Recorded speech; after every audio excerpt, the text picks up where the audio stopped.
Good morning. This is a video on the reason why you can't quit smoking. People need to learn to quit without Nicorette, gum, Chantix, basically without dependency, because once you trade one habit for another, you never learn how to master what it is that's causing you to start smoking. We're going to cover a little bit about history and facts of smoking, and we're going to get into why it is you can't get to quit smoking so you can understand it, so you can quit smoking. Okay. Interesting facts. Before November 27th, 2012, tobacco companies must advertise that they deliberately deceived Americans about the health dangers of smoking. Okay, that's no news, but I mean, it's not like it's an industry really helping you make great decisions. The light smokers, the light cigarettes that are out there,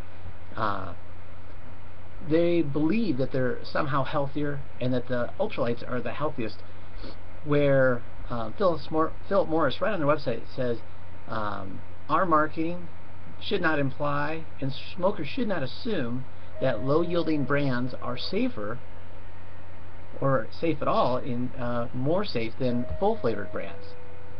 So what that's really saying is all those little labels and terms people are buying and paying for don't mean squat. It's even on the Philip Morris website, so check that out. Many smokers switch to low tars believing that there's a better reason, that they're less harmful, and they're not. Low tar and filter cigarettes inhale essentially the same amount of tar and nicotine as they would from a regular cigarette, and sometimes you take deeper breaths, which cause it to go even in further, so I'm sure that's not really helping you. Interdisciplinary research in pharmacy, psychology, physiology, and neurobiology is just beginning to shed the light on the incredible hold that tobacco has. Scientists have found that, for instance, nicotine is as addictive as heroin, cocaine, amphetamines, and sometimes much more addictive than even alcohol. Heroin addicts, quote, say that it is harder to give up heroin, or it's harder to give up smoking than heroin, which from a layperson's perspective you would think the heroin would be much harder to give up, but the consumers who have consumed both will tell you to your face, and in statistical research, according to Dr. Sharon Hall, a professor of the University of San Francisco's medical school centers, say that's not true. Heroin's easier to give up. That's kind of a big wow for me when I was reading. The medical bill for individuals with fatal illness has been estimated at $60 million a day just from the cost of the habit. And that's an old assessment.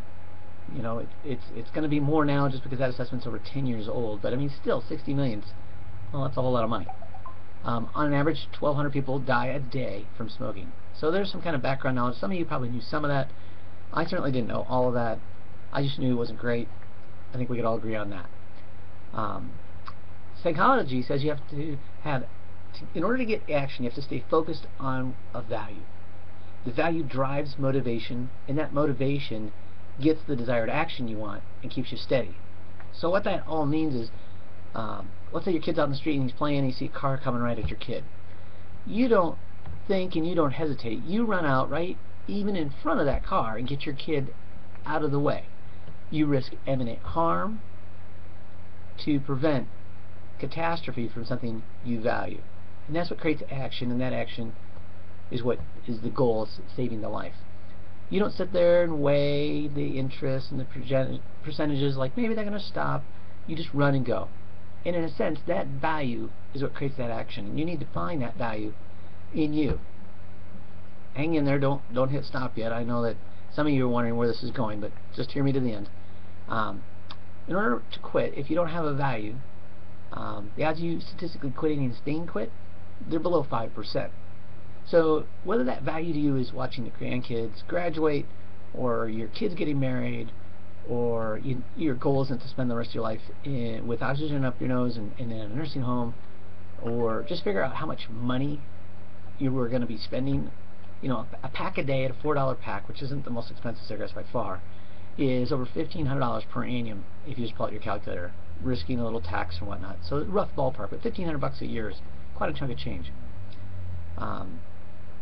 Few people I've ever met, I mean, 6,000 clients, 12 years, few people I've ever met just said, well, I just wanted to be healthier, so I gave it up. You know, I mean, life doesn't work that way. You think it would, you think it should, but it just doesn't. But being selfish and having goals, somehow that seems to work.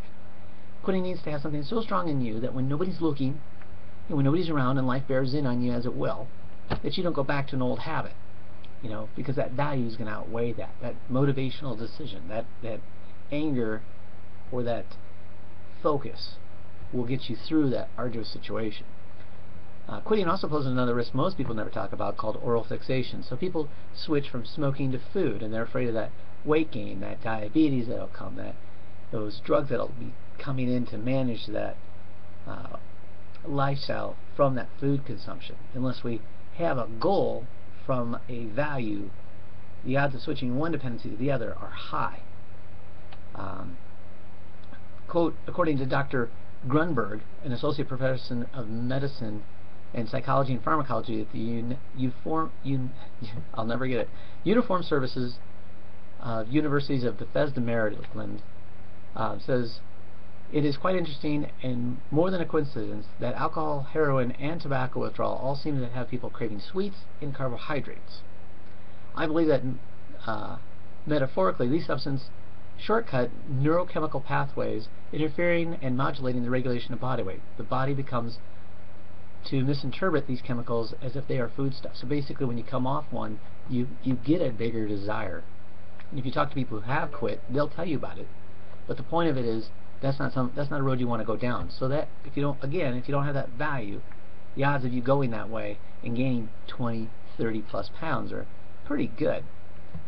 So as irritating as some of this may be, if you don't look in yourself and find something super valuable, and maybe it's a boat that you want to have, or a trip, or an event in your life that's so powerful and meaningful to you, unless you have that, the odds of Nicorette and Chantix and all the other, Chew, you're just going to move from one to the next, one bad habit, one disease to a different disease, and you'll damage multiple systems in order to do that. I don't want you to backpedal, and I don't want you to lose ground, so find that goal, find that motivation, fixate on that point, and let that be your guiding point. Remember, it's easier to believe what you've been taught than it is to research the truth. Look out things online, talk to providers, you'll find out that what I'm saying is true. It's not convenient, but that's why you can't quit. Until you have that, it'll be awfully hard. If you have any questions, give me a call. Our toll-free number is 866-484-5600, or an email at office@nucca.info. Make it a great day. Make good choices.